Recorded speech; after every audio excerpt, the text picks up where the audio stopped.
जय श्री महाकाल सभी साधक एवं साधिकाओं को मेरा नमस्कार। दोस्तों आपने बहुत सारी अप्सराओं के नाम सुने होंगे, ठीक है? तो आज जो मैं साधना लेके आया हूँ वो है नाभि दर्शना अप्सरा की साधना। पहले हम डिटेल में इसके बारे में जान लेते हैं कि नाभि दर्शना अप्सरा क्या है? कौन होती है नाभि दर्शना अप्सरा? क्या इसके कार्य हैं? क्या इसका साधना विधान है? क्या इसका मंत्र रहेगा? क्या हमें सामग्री प्रयोग करनी है? हर एक चीज़ मैं वीडियो के माध्यम से आपको बताऊँगा।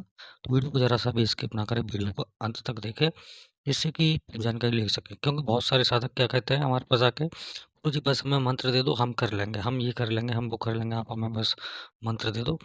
लेकिन वही कहते हैं ना, अधूरा ज्ञान सही नहीं होता। आधा अधूरा ज्ञान हमेशा हमें असफलता की ओर ले जाता है, विनाश का कारण बनता है। तो हमेशा जो भी जानकारी लें किसी से पूछ लें। अगर आप कोई साधना कर रहे हैं तो गुरु एक उसी को बनाएँ, उसी से साधना लें। अब आप बहुत सारे साधक ये करते हैं, गुरुजी हमने अपने गुरु बना लिए हैं, हमने अपने गुरु से आज्ञा ले ली है, आप हमें साधना दे दीजिए। अब गुरु हैं आपके कोई और, हम कहाँ से आगे दे दें? आपके गुरु हैं सात्विक और हम हैं तामसिक सिद्धि वाले, तो हम नहीं दे सकते अपना अपना गुरु, अपना मतलब हम अपनी तरफ से नहीं दे सकते।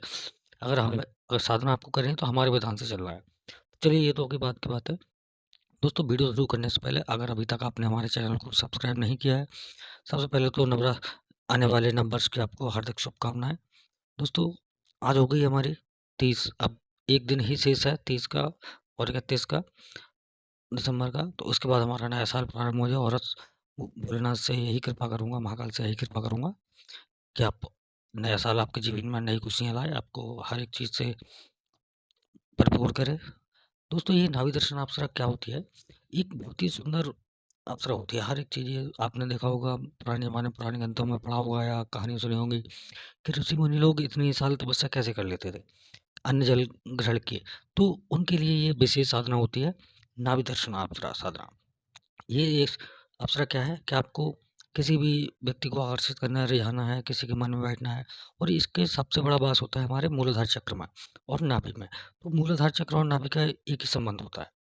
इसको अगर आपने अपने ऊर्जा जागृत कर रखी है, अपने सातों चक्र जागृत कर रखे हैं, या फिर आप ध्यान क्रिया नियमित रूप से करते हैं, तो आप इस अप्सरा को भली-भांति सिद्ध कर लेंगे। तो अब बात करते हैं इसके मुख्य कार्यों के लिए। तो इसके मुख्य कार्य क्या है?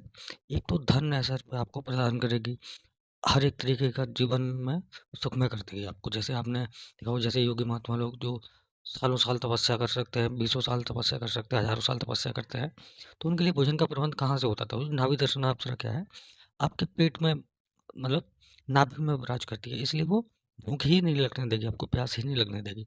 इसी वजह से ऋषि मुनि हमेशा साधना में लगातार बैठे रहते थे। ये मुख्य कारण है इसका, ठीक है? तो आपको धन, ऐश्वर्य, हर एक चीज़ की से भरपूर कर देगी। आपको दूसरा लाभ है इसका, आप इसके माध्यम से कैसा भी वशीकरण हो, आप इसके माध्यम से संभव हो सकती है। ये इतनी आकर्षित होती है, जब आपका मूलाधार चक्र, आज्ञा चक्र जागृत होगा, और आज्ञा चक्र अगर आपका जागृत हो गया, आपके अंदर बहुत सम्मोहन शक्ति उत्पन्न हो जाएगी। इसको जैसे महिलाएँ, बहुत सारी महिलाएँ होती हैं कि किसी न किसी को आकर्षण करना चाहती हैं या अपने आप में सुंदर दिखना चाहती हैं, तो उनके लिए ये बहुत ही उत्तम साधना है नाभि दर्शन अप्सरा साधना।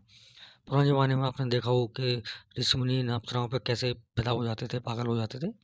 उसी प्रकार से ये अपने सौंदर्य और यौवन से हर किसी को मोहित कर सकती है। इसलिए साधक के अंदर, साधक हो चाहे साधिका, उनके अंदर ऐसा तेज आ जाता है कि वो हर एक किसी सामने वाले व्यक्ति को, आप कहीं भी जाएँ, आपने देखा हो फ़िल्म स्टार, राजनेता, ये क्या करते हैं? ये यही होता है कि आप एक ऐसी आपके अंदर आकर्षक शक्ति हो जाती है उत्पन्न कि आप जिसके सामने भी बात करेंगे, वो आपके प्रति मुग्ध मोहित हो जाएगा, ठीक है? तो ये तो हो गए इसके कार्य। वशीकरण कर सकते हैं इसके माध्यम से आप, कैसा भी किसी सामने वाले को, आपका कोर्ट कचहरी का कार्य हो, उसको कर सकते हैं इसके माध्यम से। किसी दूसरे व्यक्ति का वशीकरण करना चाहते हैं या किसी अन्य व्यक्ति के लिए कार्य करना चाहते हैं, वो भी आप कर सकते हैं बहुत ही। अब बात करते हैं इसकी सामग्री के बारे में, साधना विधान के बारे में। ये साधना आपको शुक्रवार की रात्रि में या किसी पूर्णिमा या अमावस्या की रात्रि में करनी है। साधना रात्रि में आपको घर में करनी है, कमरे में करनी है, चाहे महिला हो चाहे पुरुष। इस साधना हमेशा आपको उत्तर दिशा की ओर मुख करके करनी है। इसमें सभी से पहले ज़रूरत पड़ेगी आपको नाभि दर्शना यंत्र की। तो वो यंत्र आप अपने भोजपत्र पे बना सकते हैं, ठीक है? भोजपत्र पे बना सकते हैं नारंगी कलम से, अष्टगंध की स्याही से, ठीक है?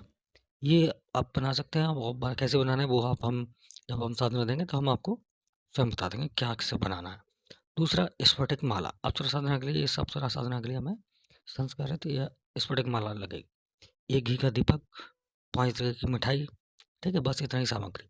आप इसमें साधना में आपको क्या करना है, अपने कमरे को साफ-स्वच्छ कर लेना पहले से ही, ठीक है? साफ-सफाई का विशेष ध्यान रखना है और इत्र आपको सबसे बढ़िया से वाला लाना है। ये रेडीमेड परफ्यूम जो आते हैं, फॉग वगैरह, ये सब आपको परफ्यूम नहीं डालना है, केवल सुगंधित इत्र का प्रयोग करना है आपको। आपको अपने कमरे में पहले से ही साफ-सफाई करके रखना है, अपने शरीर पे पूरे कमरे में अच्छे से इत्र का छिड़काव कर दें। जितना आप सुगंधित इसको वातावरण करेंगे, उतनी ही जल्दी ये अप्सरा आपको सिद्ध होगी। आपको साधना में विशेष रूप से आपको ध्यान ज़रूर करना है प्रतिदिन। साधना आपकी 3 रात्रि की रहने वाली, 3 से 7 रात्रि की भी हो सकती है, ठीक है? बहुत ही, और ये इस साधना की मैं 100% गारंटी लेता हूँ, 1000% गारंटी लेता हूँ, आपको सफलता मिलेगी। इस बात का मेरा दावा है। आपको क्या करना है, पीले या लाल कलर के वस्त्र पहनने, काले काले या सफ़ेद अलग कलर और कलर के नहीं चलेंगे, केवल पीले या लाल वस्त्र आपको धारण करना है। सफ़ेद स्फटिक की माला लेनी है या लाल स्फटिक की माला ले सकते हैं, सब पीली ले सकते हैं, ठीक है? पीला आसन, आपको क्या करना है, एक लकड़ी की चौकी लेना है और उत्तर दिशा की ओर मुँह करके बैठ जाना है अपने कमरे में। पीला आसन, चौकी पे भी पीला या लाल वस्त्र बिछा लें, उसके ऊपर अपना यंत्र स्थापित करें, उसका पंचोपचार पूजन करें, घी का दीपक लगाएँ। उसके बाद अपना सुरक्षा घेरा लगा लें। सुरक्षा घेरा लगाने के बाद में अपने गुरु का गुरुमाला का जप करें, पंचों पाँचों पाँचों विधि विधान से पूजन करें, ठीक है? जैसे बोलते हैं पंचोपचार पूजन, ठीक है? उसके बाद अपने सभी देवती देवताओं को स्मरण करें, उनसे आज्ञा लें। उसके बाद अपना इसका जो मूल मंत्र है, उसका आप जाप प्रारंभ कर लें।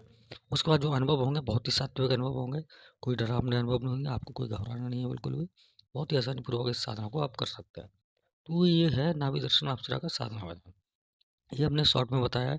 जो भी साधक साधिका इस साधना को लेना चाहते हैं, तो स्क्रीन पर दिए गए व्हाट्सएप नंबर पर संपर्क कर लें। जय श्री महाकाल, जय माता।